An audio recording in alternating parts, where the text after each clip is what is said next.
I'm Dr. Anthony Galcerano, and I'm here at my office with Chiropractic in the Roxborough section of Philadelphia to talk to you briefly about why sometimes if you move your head quickly, you'll hear a popping sound. Sometimes people get very upset by this. Usually, it doesn't indicate a big problem. Of course, if there's pain involved, or especially shooting pain down into the arm or numbness or tingling, then you've really got a problem. But most of the time, it has to do with muscle tension. And we get muscle tension in our neck for a variety of reasons. The most common is that we tend to slump forward. And when the head moves out into the space in front of you instead of sitting right over your rib cage like it should, then these muscles have to really work hard to hold you up. So you know if you're driving, after a while, you start to look through the windshield and your head's sticking out like sort of like a turtle out of its shell, and it causes a lot of tension in here. Same thing happens on a computer.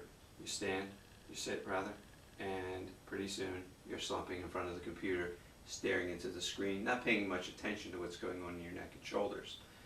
Often mental or emotional stress will cause your shoulders to rise up around your ears, and the reason is that the muscles are tightening up.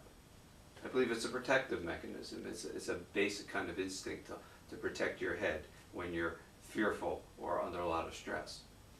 But those muscles, there's 9 layers of them, and below them are layers of ligaments that hold the bones together. Now, for those of you who are squeamish, this is a plastic spine. And here is the neck. And if you're looking this way, this is the front part of the spine, this is the back. These are the little bumps you feel when you feel down your spine. This is the base of the skull. And it sits here, and your head weighs about as much as a small bowling ball, a child's bowling ball, about 10 to 12 pounds, maybe 8 pounds for people who are smaller. And as it moves forward, these tiny muscles as well as the large muscles have to work hard to hold the head up. And that can cause a lot of tension in here. If you look back here, in the front is the disc, and in the back are these joints on either side. And the joints are made of 2 bones that come together. They're where the 2 bones come together. The surface of the joint is covered with a very slippery kind of cartilage called hyaline cartilage. They come together very tightly, and they're wrapped around with a joint capsule.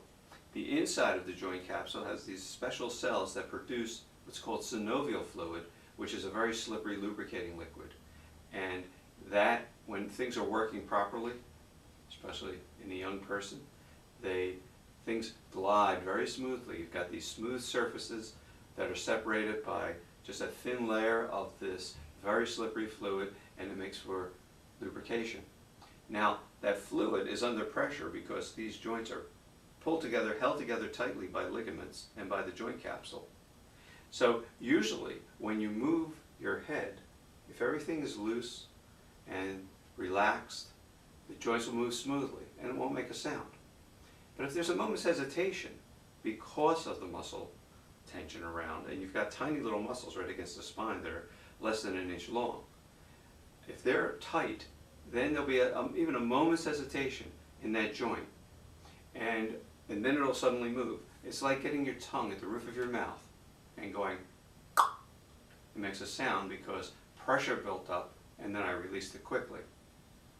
If you run your tongue over the roof of your mouth slowly, it won't make any sound at all. And that's basically why people wind up hearing these little popping sounds. Basically, it's tension. Now, there could be a problem in there, and if there's any pain, or if you look in the mirror and you find that you always hold your head out in front of you, then some therapy is necessary, some chiropractic adjustments to get the joints moving, some exercises to get your head back where it belongs, and to get some of that tension out of the joints, out of the muscles, so that the joints will be able to move smoothly. Also, this is the sound that is made in a chiropractic adjustment, and it happens for the same reason. When a chiropractor adjusts the spine, what we do is we get the joint to where, first we find a joint that isn't moving freely. Then we get it into a position to where it's just ready to move, and then give it a quick, gentle movement. And because the joint moves quickly, the pressure inside the joint changes, and it makes that popping sound. And that's all it is. And I've been doing this for more than 30 years now, and some people just love to hear that pop. It's the sound of relief. Other people hate it, and those people, often they leave chiropractic, and unfortunately, they really don't get their spines taken care of properly. For them, we have a little instrument that we use that I'll show you in another video. But thank you for your time.